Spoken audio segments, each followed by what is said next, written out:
having lost my parents at a young age. I was taken in by Sam after a car accident. He cared for me in every possible way, protected me, and gave me a unique kind of favoritism. With a young, blossoming heart, I secretly made up my mind to marry him. But years later, when I confessed my long-held feelings for him, he looked at me with disgust and said, "Don't cross the line. I've only ever seen you as a sister." He grew more distant, even quickly finding a girlfriend to make me give up. I offered my blessings voluntarily, without making a scene. When his girlfriend got hungry late at night, I would personally cook snacks for her. When they were being lovey-dovey, I would quietly leave the room. I stopped saying that I liked him, and with a broken heart, I let go of all my hopes. I decided to leave his life for good and prepared to marry a wealthy, handsome man. But later, Sam came chasing after me, begging me not to marry someone else,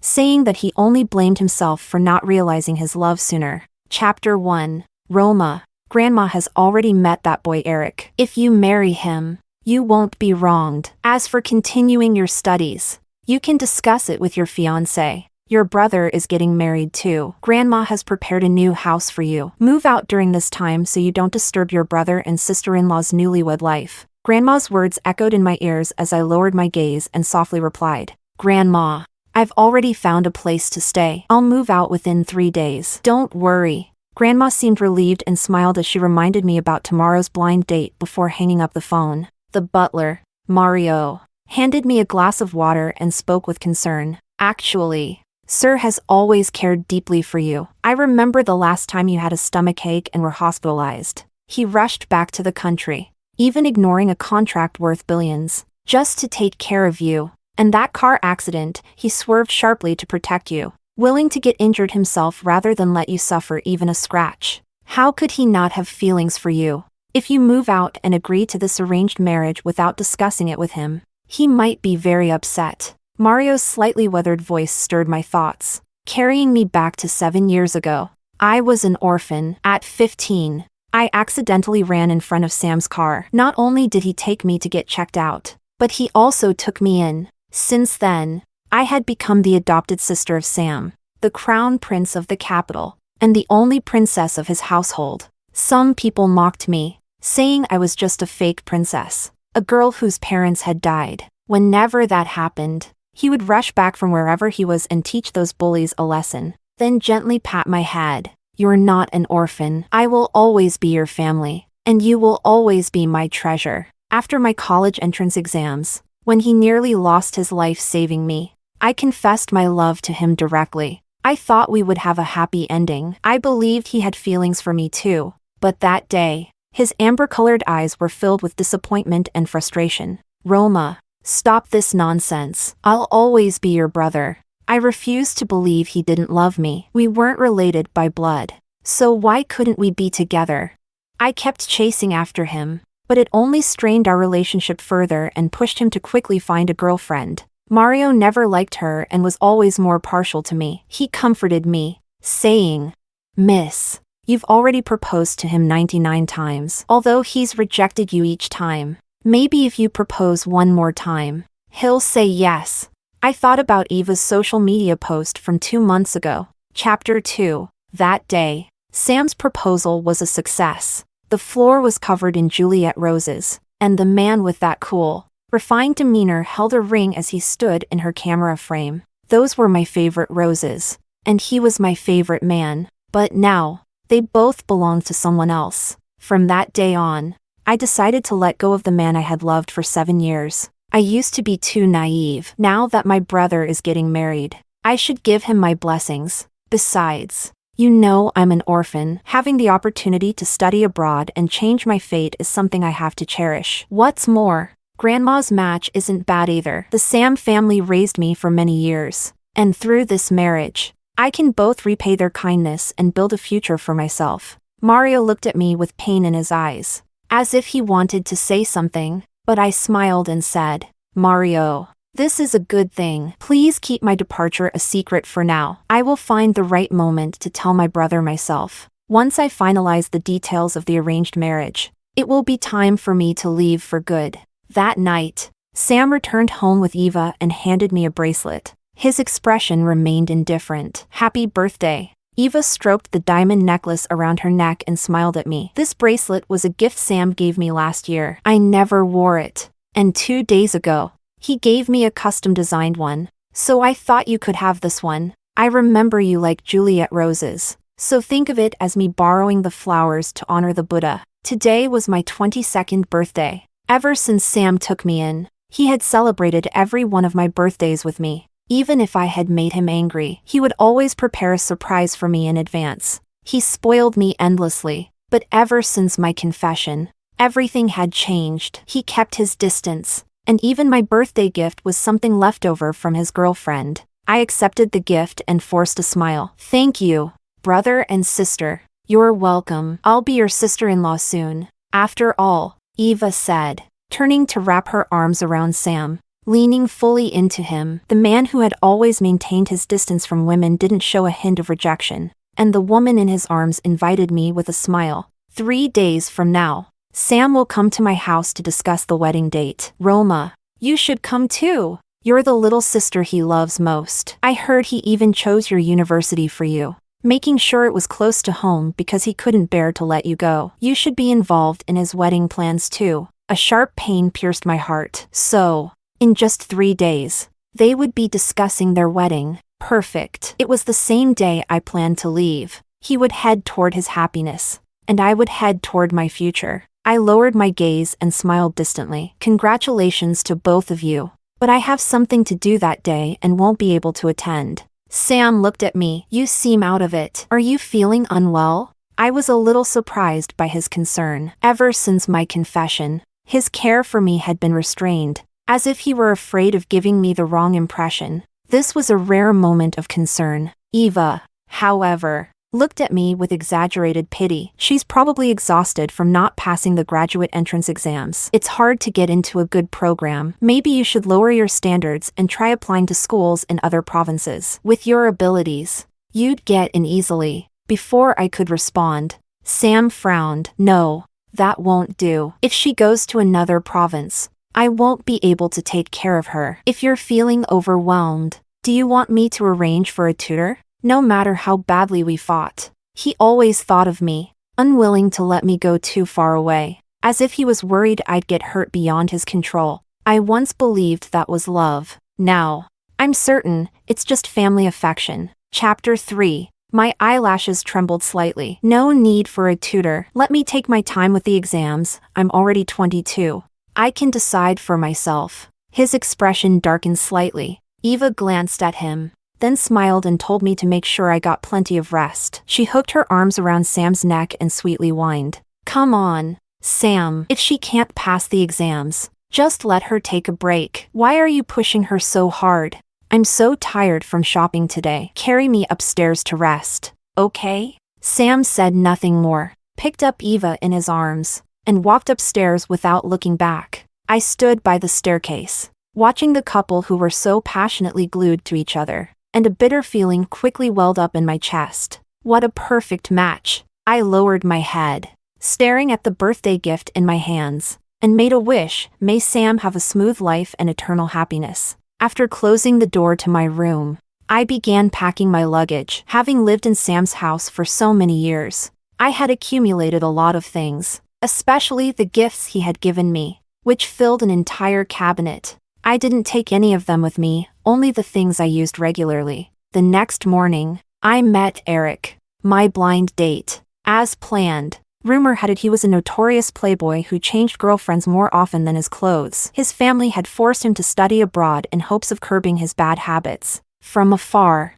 I saw him lounging on the sofa in a private room, his legs crossed, exuding a laid-back and carefree aura. He was extremely handsome, the textbook image of a rich and handsome man. When he saw me, he didn't seem surprised to know who I was. Casually, he said, "Miss Roma, you're quite beautiful, just my type." I sat directly across from him and got straight to the point. "If you don't have any objections to me, let's finalize the details of the arranged marriage and discuss our plans to study in London after the wedding." Eric raised an eyebrow and asked teasingly, "A studious, obedient girl, huh?" I answered firmly, My studies won't interfere with your personal life. A slight frown crossed his face as he asked. If your husband had an affair, wouldn't you be upset? I shook my head. This is only a marriage in name. There was a time when Sam's affection had blinded me, but now I understood. As an orphan who would be homeless without the Sam family, my top priority was to work hard and build a better life for myself. A flicker of an unreadable emotion crossed Eric's gaze. There was a hint of displeasure, but it was so faint that I couldn't decipher it. Are you still living with Sam? He asked. Move out and live with me instead. I agreed. I still have some things to pack. Pick me up the day after tomorrow. He smiled, and we began discussing the arrangements for studying in London. He had already prepared everything, but the trip depended on finalizing the marriage between our families first. I was a little surprised. He seemed more eager about the wedding than I was. That evening, Eric drove me home. When I turned around, I saw Sam standing at the boundary between the shadows of night and the glow of the streetlights. His expression was cold and stern, making him look particularly serious. He walked toward me with a displeased expression and asked, "When did you meet Eric?" Sam had always been overly sensitive and vigilant about the people I interacted with, especially men. I didn't want him to know about the arranged marriage just yet, so I brushed it off. We met by chance. His car had a flat tire, and I helped him call for a tow truck. He's just taking me to dinner the day after tomorrow to thank me. Sam's expression softened slightly, as if reassured. He's a playboy with poor character. Don't associate with him anymore. He warned me. You came back too late today. It's already 11 p.m. Don't do this again. There wouldn't be a next time. The day after tomorrow, I will be gone for good. But I still agreed. Okay. As I walked into the hall, I contemplated how to tell him goodbye. I had grown up under his protection and had never truly left him before. He wanted me to stay in the country for my graduate studies, preferably close to him. Finally, I gathered the courage and said, "Brother, you and Eva are getting married soon." So I wanted to. Before I could finish, his brows furrowed deeply, and he cut me off harshly. "Stop it. Don't overstep." Sam's gaze locked onto me, filled with displeasure and disappointment. "My marriage with Eva has nothing to do with you. You don't need to meddle, and there will never be anything between us." I stood frozen in place, my face instantly going pale. I realized then how much pressure my feelings had placed on him. At that moment, Eva appeared at the top of the stairs, gracefully descending in a silk nightgown. "Sam, you're back." I suddenly have a craving for cherry cheesecake. But the housekeeper's already off for the night. "Roma, would you mind making it for me?" Chapter 4. I had learned how to make this dessert only because Sam liked it. Feeling exhausted, I politely declined. "I'm a little tired. If you'd like, we can order takeout instead." Eva quickly descended the stairs, clinging to Sam's arm as she began to act coy. Sam rubbed his temples, his tone revealing his impatience. "Eva rarely craves anything. Just go and make it." Sam had never asked me to cook before, much less to cook late at night when I was tired, and certainly not for someone else. He had always been the one to take care of me. When I had stomach aches, he would spend hours making porridge, and when he feared I'd get bored of it, he'd find different recipes to switch things up. Whenever I offered to help, he would hold down my hands and gently push me out of the kitchen. "Your hands are made for playing the piano, not for cooking." Even now, my hands were still suited for the piano, but this time, he was forcing me to cook for his lover. I pressed my lips together. "I understand." Sam went upstairs to shower, and Eva followed me into the kitchen. As I kneaded the dough, Eva poked at it with her finger and giggled. "Roma, I know you like Sam, but Sam and I are a perfect match. Our families' interests are intertwined, and you're just an orphan with nowhere to go. Without Sam, you would have been living on the streets long ago." Her gaze grew colder, and she pressed harder into the dough. "Grandma likes me. My grandparents also adore Sam, and our engagement was arranged long ago. He loves me and even brings me home to spend the night. Do you know what that means? We're adults. Roma, sparks fly. And who knows, I might already be carrying his child. 4 years.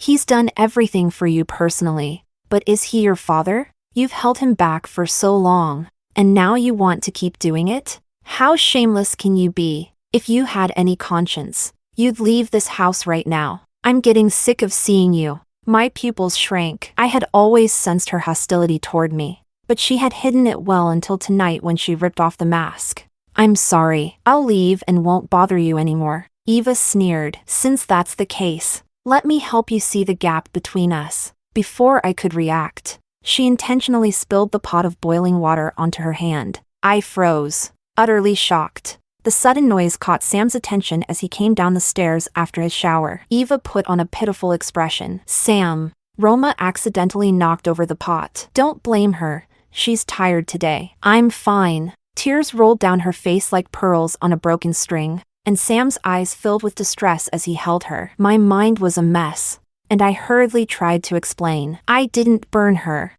It was. Suddenly, a crisp slap rang through the air. The heavy slap landed on my face, burning with pain and shattering my already broken heart. Roma, when did you become so cruel? You made a mistake and still refuse to admit it. Your sister-in-law isn't even holding it against you, and you won't apologize? Sam glared at me and scolded. How did I raise someone like you? Stay home and reflect on yourself.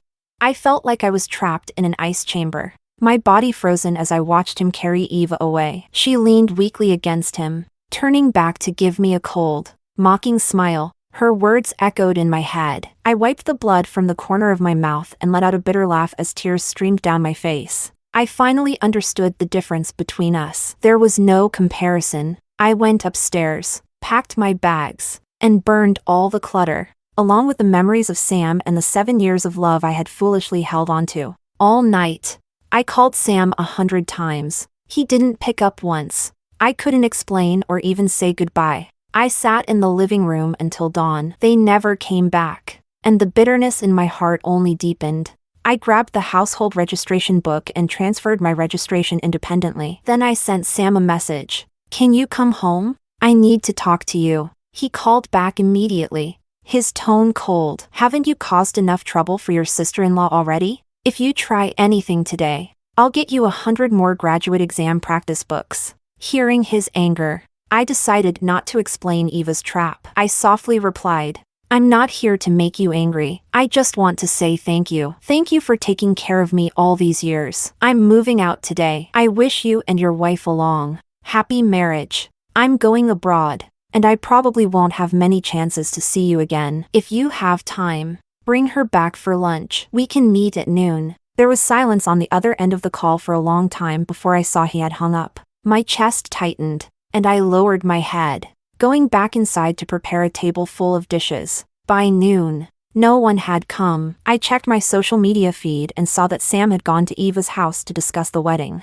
I looked at the table of untouched food. Well, I guess I won't trouble you on my last day here. I ate my share, then placed the savings I had collected over the years, scholarships and competition winnings totaling 1 million yuan, on the table. It wasn't much, but the arranged marriage would provide a dowry of 10 million yuan, which should cover the cost of my upbringing. I had repaid his kindness. I sent him one last message. I won't bother you anymore, Sam. Dragging my suitcase behind me, I walked out of the villa. Eric's luxury car was already waiting outside. He was dressed formally in a custom-made suit. I looked at him and asked, Is today a good day to get married?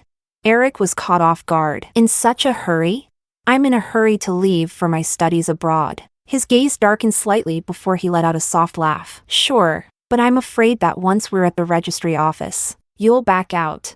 I pulled out my household registration and ID and handed them to him. Let's go. Let's get married. Chapter 5. Eric was in a good mood the entire drive, but when we arrived at the Civil Affairs Bureau, he was stunned. Neither of us had expected that today, being Valentine's Day, the place would be packed with couples waiting to get married. Eric persistently tried to talk the staff into letting us cut in line, but they reprimanded him with a few stern words. His good mood instantly vanished, with his eyes drooping and a pitiful expression. He looked like a drenched puppy. There are too many people today. I hesitated. Why don't we schedule it for tomorrow morning? Eric shook his head and kept walking, determined to try again, but he accidentally bumped into someone. When I saw who it was, my face instantly tensed with nervousness and embarrassment. For a moment, I wanted to run away. Sam looked at us, surprised. What are you doing here? I stammered, trying to come up with a perfect excuse, but Eric beat me to it. What about you? Are you here to get married too? Sam ignored him and continued to stare at me, his face dark and furious. Roma, explain this to me. What are you doing here with him? Didn't you say you didn't know Eric? Is this what you call not knowing him? You're already at the Civil Affairs Bureau. His aura was suffocating, and I couldn't help but feel scared, just like I always did when he was angry. I lowered my head like a student who had been caught misbehaving, unable to say a word. It seemed he hadn't seen the message I sent him. Eric stepped in front of me, meeting Sam's glare head-on, equally confident. Why does Roma need to explain anything to you? Who are you to her? Sam's face darkened even further. Just as he was about to respond, Eva chimed in. Sam's just worried about Roma as her brother. Who knows what kind of people she's meeting out there? We're just trying to protect her. Eva's sugary voice carried judgment with a single sentence, making me sound like an irresponsible little sister who caused trouble and worried her brother by associating with the wrong people. To me, her words were deeply insulting. Sam remained silent, his overwhelming presence suffocating me, making me want to flee. Eric tightened his grip on my hand, pulling me closer to him as he chuckled sarcastically. You're not married to Sam yet, right? Practicing early to be his obedient wife?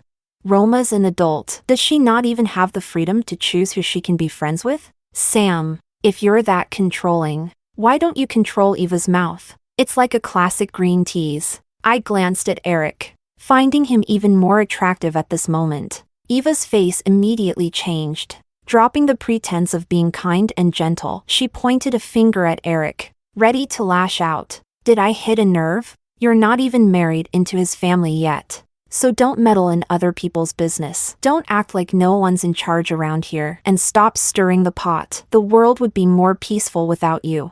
I had always known Eric as carefree and a bit reckless, but I hadn't expected him to be so sharp-tongued. I was momentarily stunned. Eva completely lost her composure, stomping her foot in frustration. Eric, nothing good ever comes out of your mouth, she snapped before turning to me. You're just like Roma. Both of you are unworthy of being in respectable society. Sam frowned, casting a brief glance at Eva, but Eric, completely unfazed, fired back instantly. What does this have to do with Roma? I've been close friends with your brother for years. Do you think I don't know your family's secrets? You think you're something special? If you weren't constantly sucking up to grandma, do you think you'd have gotten the chance to marry Sam?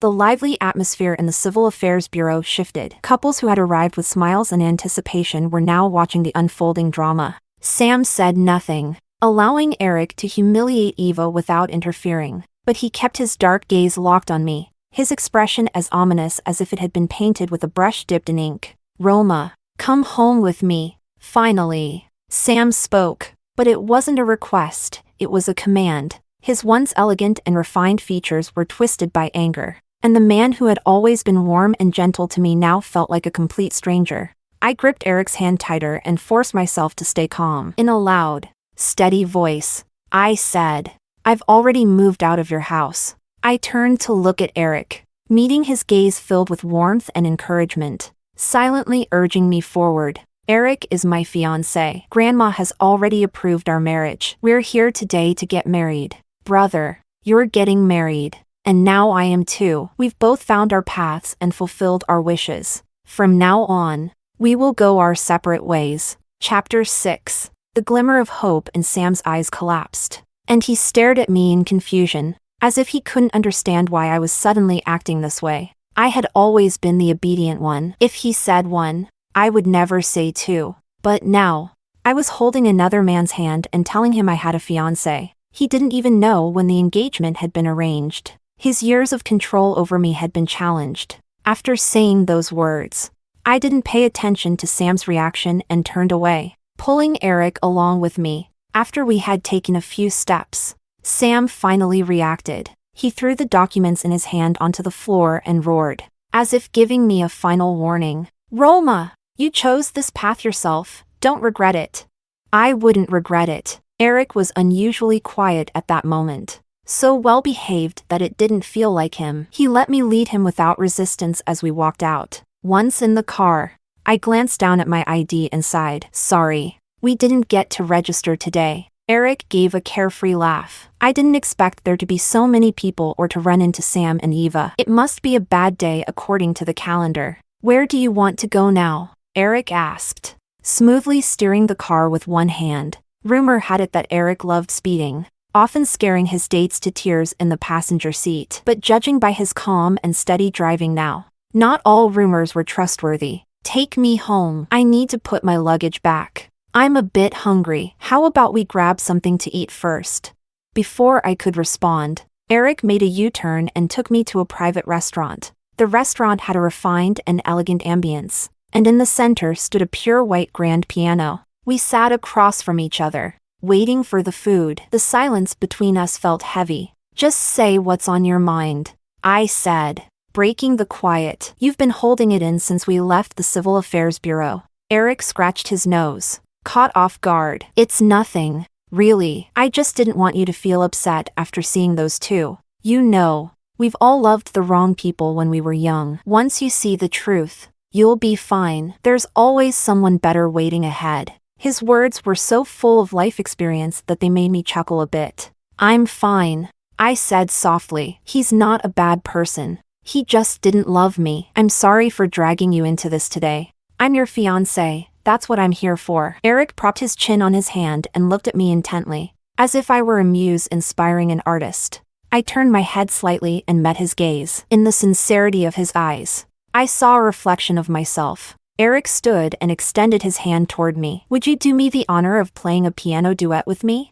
I placed my hand in his, and together, we sat in front of the piano. Liszt's Dream of Love filled the air, and everyone around turned their heads to watch us. I thought back to the day of my graduation ceremony. I had played this very piece in front of the entire school, and it had been my most flawless performance. But when I bowed and left the stage, Sam was no longer in the audience. When the music ended, Eric leaned toward me and whispered, "No time is ever truly wasted. Don't blame your past self." I looked at him, and he couldn't hold back his laughter. His previously serious expression melted into warmth. He laughed, and I couldn't help but join him. Then, he turned his head away, but not before I noticed the faint blush on his ears. On the way back, Eric was in an even better mood than when we had first left for the Civil Affairs Bureau. But just as I was about to get out of the car, he said, "I know you have feelings for him. I also know that marrying me wasn't really your choice. We haven't registered yet, so you still have options. I think it would be better if we waited until we've become better versions of ourselves, seen more of the world, met more people, and experienced life. Then, if we still believe that we're the best choice for each other, we can get married. I'll still give you the dowry. And if, after your studies and success, you no longer want to marry me, you can return the money. How about that?"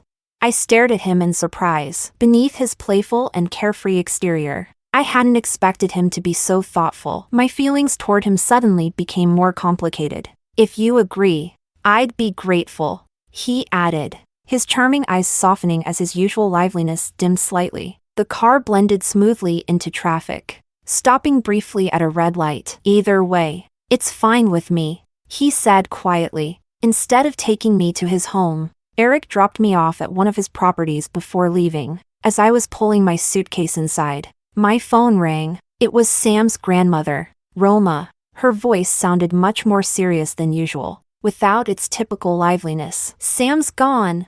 My eyelid twitched. "Gone? What do you mean?" Sam was supposed to go finalize his engagement today, but something happened. Eva came back alone, saying Sam left her halfway through and walked off. No one's been able to contact him since. The engagement isn't finalized, and we have no idea where he's gone. Can you try to reach him?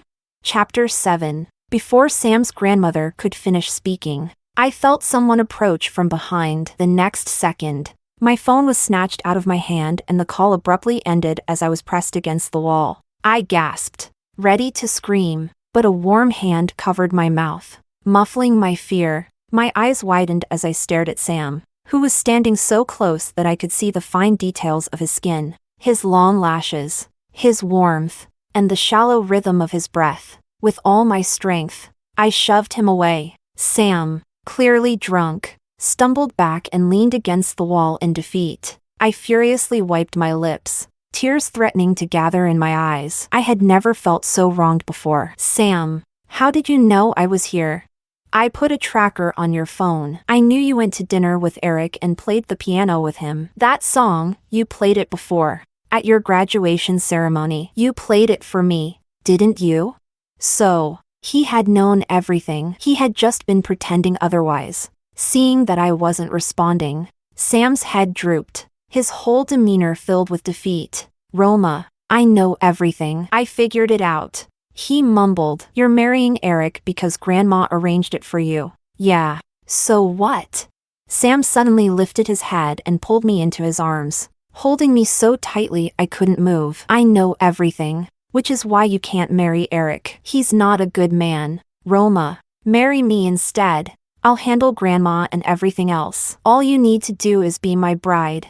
I broke free from his grip, grabbed the water bottle from my bag, and poured half of it over his head. His drunken haze dissipated, and he looked at me in disbelief, water dripping from his hair. Roma, are you sober now? Do you even know what you're saying? You want to marry me? Can Grandma accept that? What about the collaboration with Eva's family? How do you think I'd even show my face in society after this? You're drunk and acting on impulse. Have you even thought about the consequences of what you're saying? Sam hadn't expected me to resist him, let alone scold him. I had always been his obedient little sister, the girl he had taken in and raised. He lunged forward again and kissed me, but I turned my face away. His lips landed on my cheek, and then his teeth sank into my skin like a wolf punishing a disloyal pack member. The pain made me slap him across the face. You've completely lost it, I shouted. Sam touched the spot where I had slapped him and laughed. I'm not crazy. I realized how much I love you the moment I found out you were marrying Eric. Roma, I want to marry you.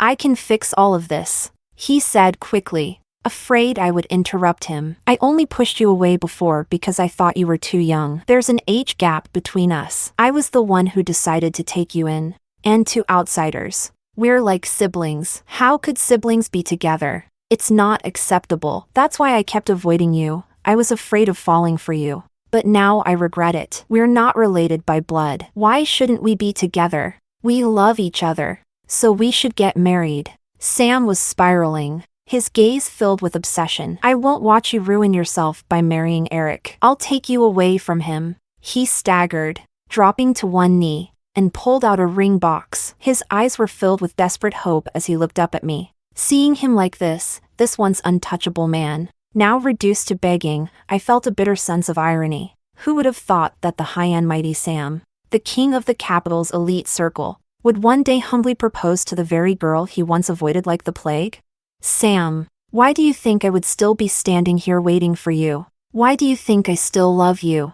You say Eric isn't a good man, but how good are you? He respects me, makes an effort for me, and stands up for me. That's enough. Unlike you, who only watches from the sidelines and does what you think is right for me, without ever asking me what I want. Love isn't a requirement for marriage, but with Eric, I believe love will come in time. Sam's body slowly slid down the wall until he was sitting on the floor. He reached out a hand toward me, his gaze pleading. He didn't want to believe my words, but deep down, he knew they were true. For the first time in his life, Sam was experiencing failure. The moment you decided to cut ties with me, we became impossible, I said firmly, but Sam was still unwilling to give up. That's because I didn't understand my own feelings. I didn't know how much I loved you. The moon can't reflect your heart, came Eric's voice from behind him, carrying a hint of playful mockery. How can a grown man not even understand his own heart?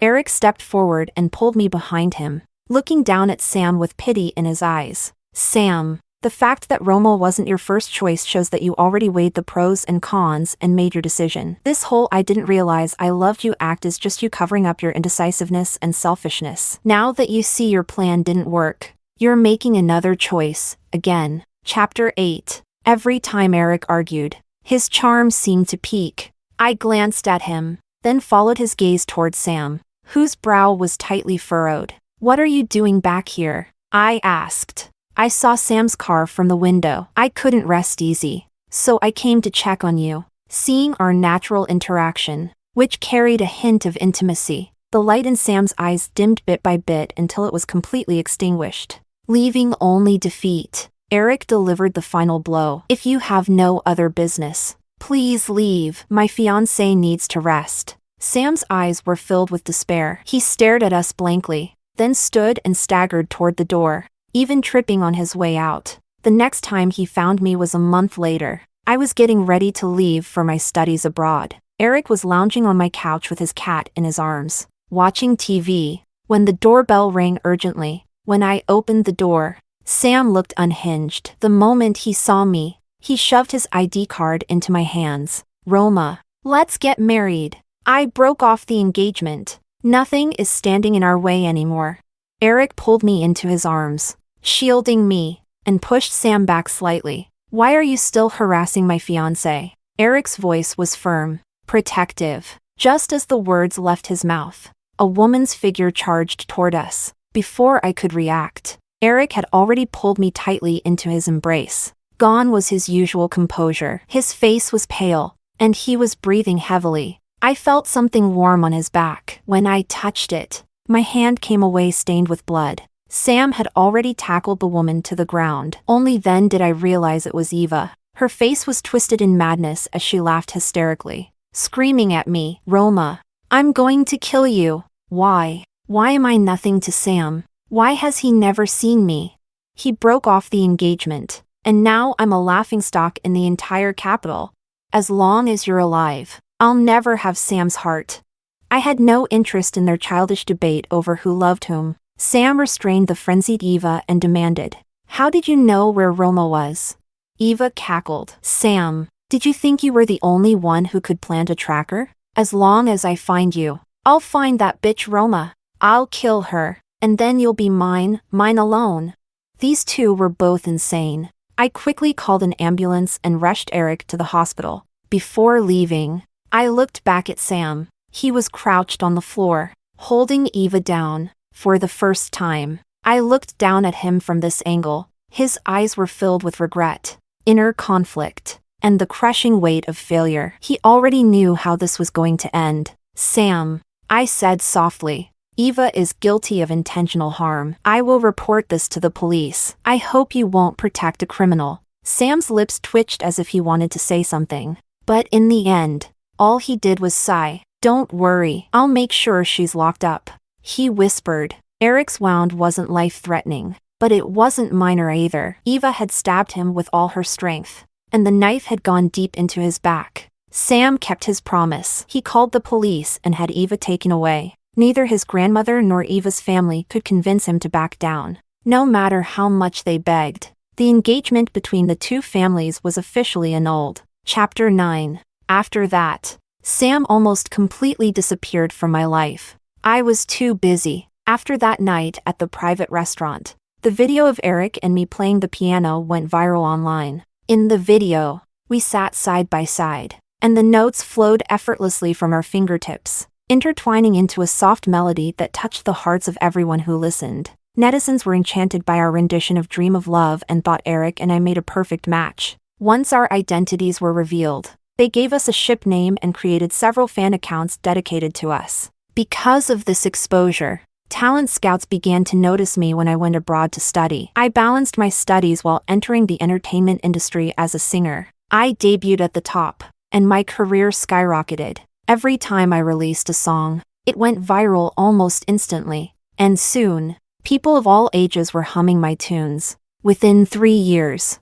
I won major awards and became the youngest pop diva in history. No one referred to me as the orphan Sam adopted anymore. To the world, I was simply Roma, the pop queen. Sam's name faded from my life. Other than the annual visits to see his grandmother, I barely saw him. In the end, Eric and I never officially registered our marriage. These years had been busy for him too. Eric's family, like mine once was a tangled mess. His carefree, playboy persona had been a facade to protect himself, a way to lay low until he could strike. In recent years, chaos broke out within his family, and Eric returned home to fight for his inheritance. Before leaving, He clung to me, whining about how I needed to remember to think of him. No matter how busy he was, he always made time to attend my performances. Every time I stepped off stage, he was the first person I saw. Fans online were constantly urging us to get married. Some bloggers even changed their usernames to things like "Did Eric and Roma get married today?"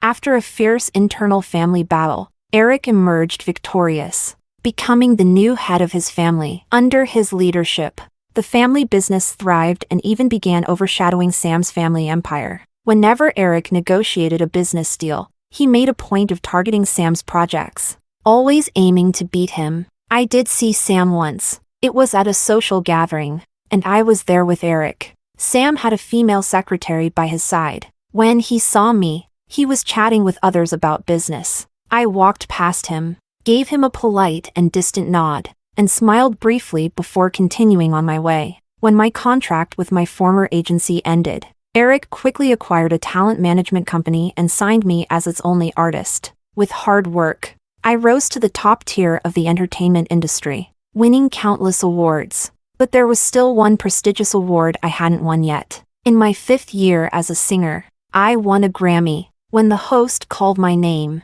I was filled with shock.